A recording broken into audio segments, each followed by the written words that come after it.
You love being outside once summer hits. The porch, the patio, the backyard cookouts that go until it's too dark to see your plate.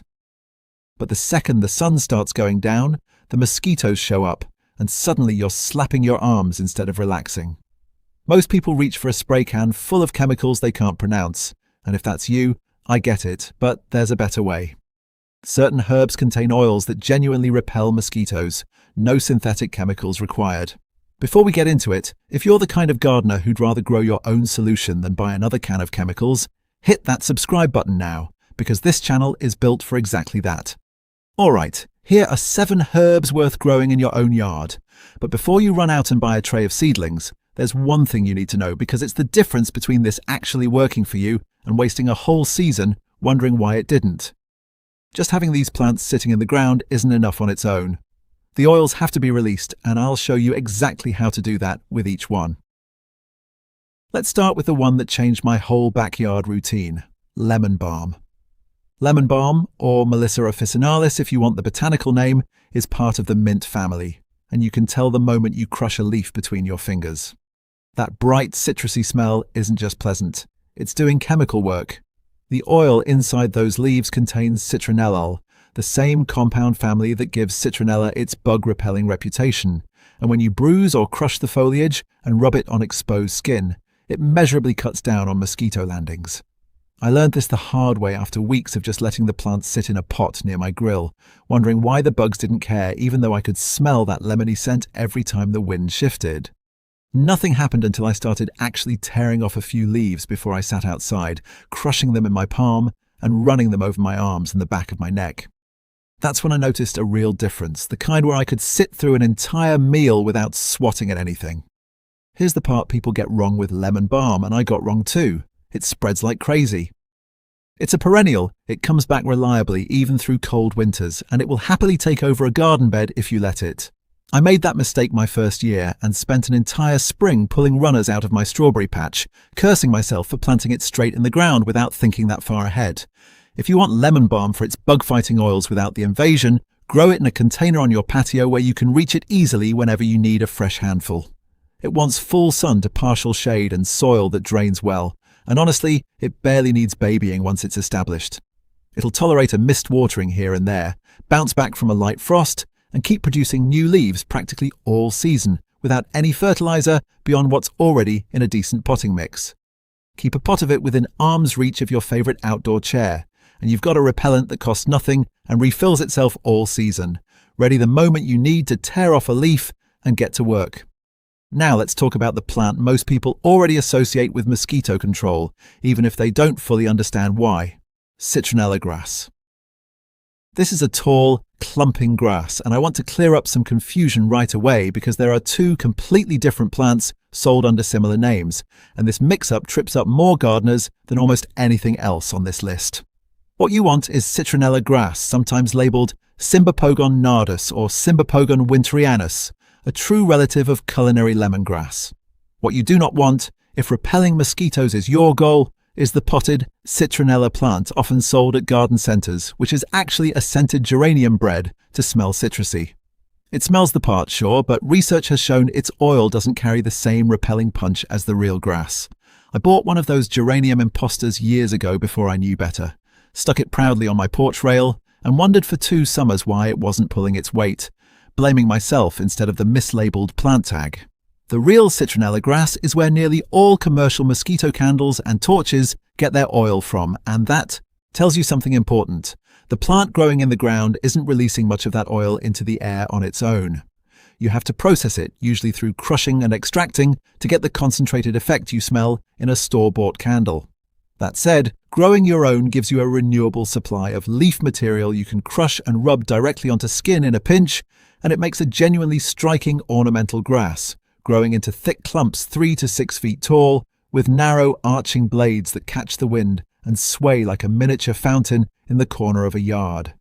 It wants full sun, loamy soil that drains freely, and consistent watering, especially through hot stretches when the soil dries out fast. In cooler climates, it won't survive winter outdoors, so plenty of gardeners grow it in a large container they can drag onto a porch or into a garage once frost threatens. then bring right back out the following spring once the danger has passed. Give it room to clump outward because a mature plant can get wide fast, and don't crowd it against a fence or walkway where it'll need constant trimming back. The third herb on my list has a job most people never expect from it: catnip. I'll admit I grew catnip for years purely to keep my cat entertained, never once thinking about mosquitoes.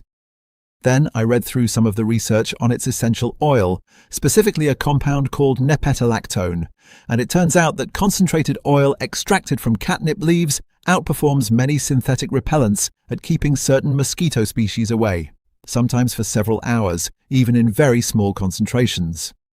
That's a genuinely impressive number for a plant most of us think of as a cat toy ingredient. The catch, and there's always a catch, is that this effect comes from the extracted oil, not from a catnip plant simply existing in your flower bed, no matter how many pots of it you line up along your fence. If you want to actually use catnip as a repellent, you'll want to crush the leaves and either rub the released oils on skin and clothing or use them in a homemade spray, diluted properly since it is potent stuff and can irritate skin if applied too concentrated. Growing it is easy: full sun, well-drained soil, and it tolerates poor conditions better than most herbs on this list, including neglect, drought, and soil most other plants would sulk in. Fair warning, it does self-seed aggressively, so unless you want catnip volunteers popping up everywhere, deadhead the flowers before they go to seed, and definitely expect visiting cats to treat your garden bed like a spa, rolling around in it and occasionally flattening whole sections flat. I've stopped fighting that battle and just planted a second patch specifically as a decoy far from the one I actually harvest from. Next up is one of my personal favourites for both scent and looks: lavender. Lavender's calming reputation comes from linalool and linaloyl acetate, the same aromatic compounds responsible for that unmistakable purple flower smell.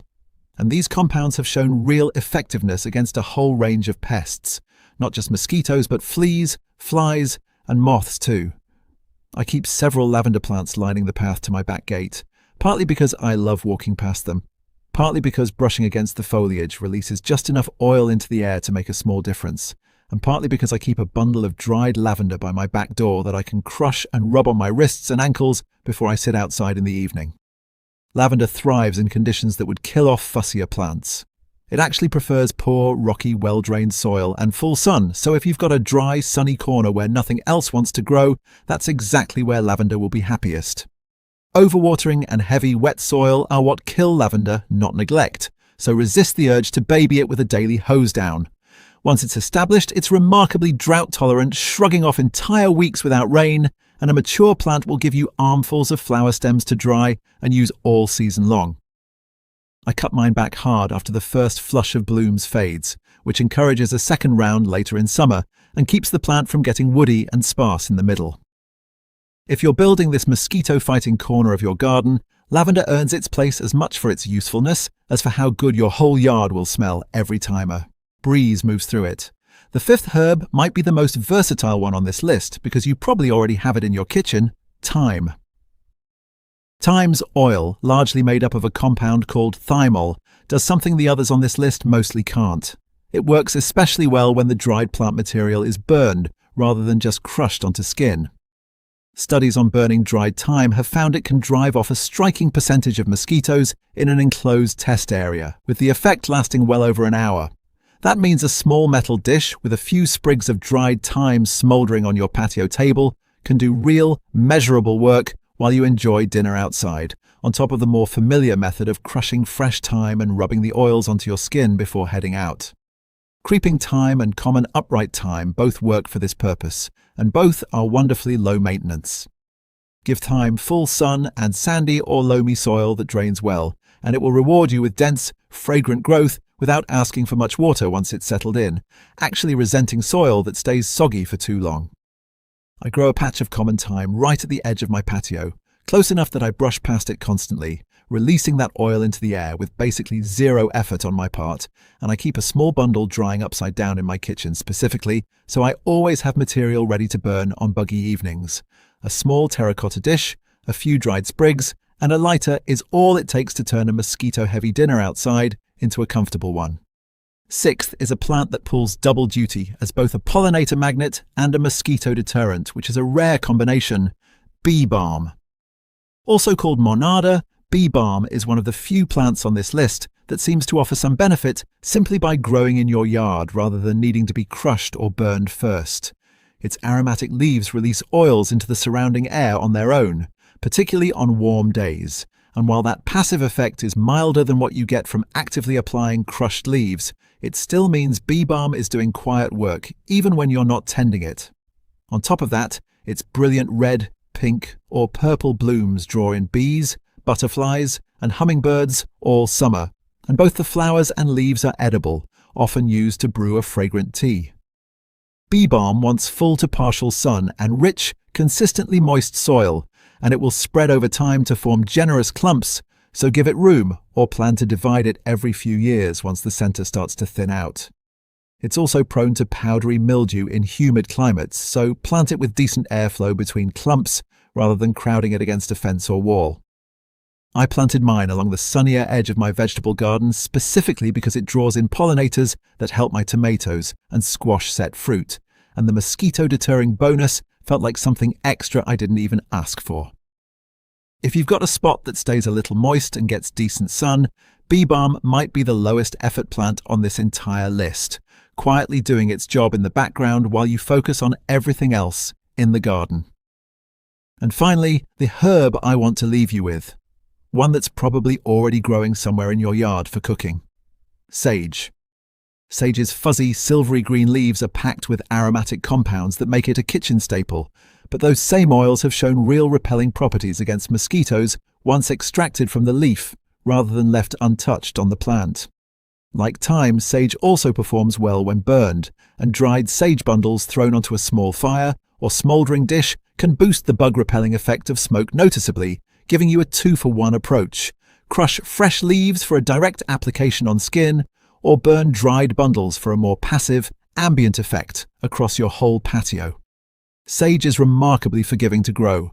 It wants full sun and rich, well-drained soil, and once it's established, it handles dry spells better than most kitchen herbs, often thriving on benign neglect once its roots are settled in.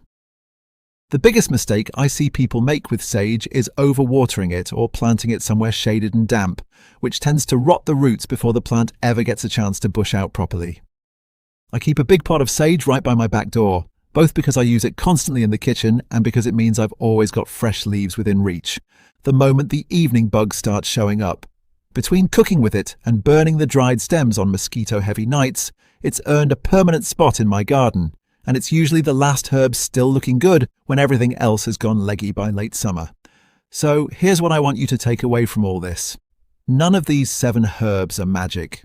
Simply having them in the ground isn't going to build some invisible force field around your yard, no matter how many of them you plant.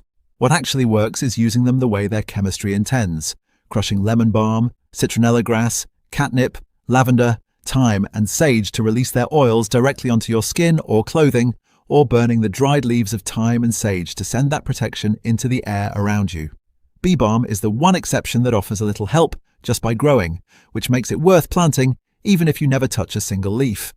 If I were rebuilding a mosquito-resistant patio from scratch, I'd plant lemon balm and thyme close to my seating area so I could brush past them constantly, keep a container of citronella grass and catnip nearby for crushing when needed, tuck lavender and sage into the sunniest, driest corners I have, and let bee balm anchor a moist bed a little further out, where it can spread and pull in pollinators at the same time. Combine that with actually using the leaves instead of just admiring them, and you'll notice the difference the next time you sit down for an evening on your porch. One more thing worth mentioning. None of these herbs are meant to replace a repellent entirely if you're heading into an area with serious mosquito pressure, somewhere with standing water nearby, or a known history of mosquito-borne illness.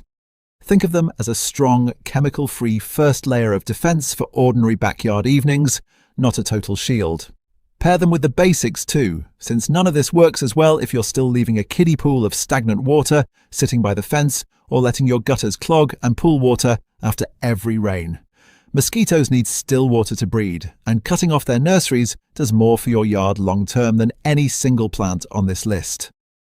Combine that habit with a few of these herbs actually growing in the right spots and crushed or burned at the right moments, and you end up with a backyard that's genuinely more pleasant to sit in from June through September. If this helped you plan out your own bug-resistant garden, Go ahead and hit that subscribe button so you don't miss the next video, and drop a comment letting me know which of these 7 you're planting first. I read every single one and I love seeing what everybody's growing. Happy growing, and I'll see you in the next video.